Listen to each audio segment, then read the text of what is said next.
Professor," the vice president said. "Thank you for coming on such short notice. I hope we haven't inconvenienced you too much by interrupting your important work. This is General Redshaw. I think you may have met previously." Steiner nodded, giving the general a small smile as he was reintroduced. The fact was he didn't remember the man at all, but not wanting to appear incompetent, he refrained from disclosing this fact. "My Chief of Staff, David Broad," the VP continued.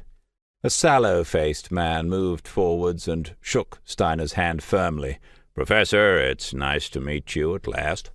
Steiner gave another nod of his head as he returned the handshake.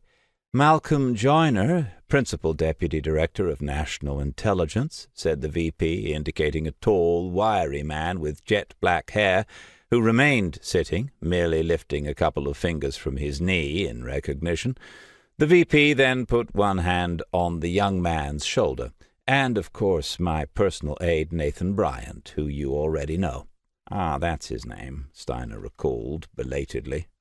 "We have a lot to discuss, Professor," she told him, gesturing with a measured hand for him to take a seat. "So let's get straight down to business." Steiner sat down at the end of one of the sofas, and Nathan handed him a cup of tea. For many days Steiner had been wondering why he had been called to this meeting. The prestigious surroundings and company meant it must be important. Just how important, he was about to find out. Malcolm Joyner cleared his throat. "Professor, in January 2011, an observatory in Tucson, Arizona, sighted an asteroid that had the potential to impact Earth in 2040. He handed him a grainy printout of the object in question. "As you are probably aware, there are many potential objects in space that are likely to collide with the Earth at some point in the future.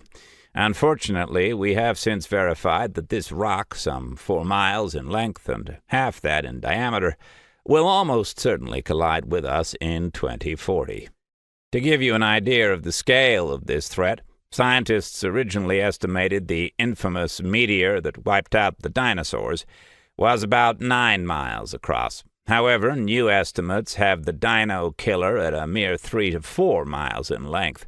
If this new data is true, and we believe it is, then we can expect an initial impact devastation zone," Steiner said, cutting in earthquakes and possibly volcanic activity.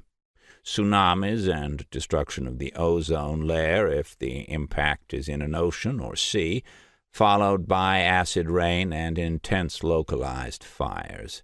The resulting dust cloud kicked up on impact will encase the planet for a number of years, killing off crops and plant life globally, not to mention the impact on human and animal life." As Steiner finished his sentence, it dawned on him the immense implications of what he'd just described.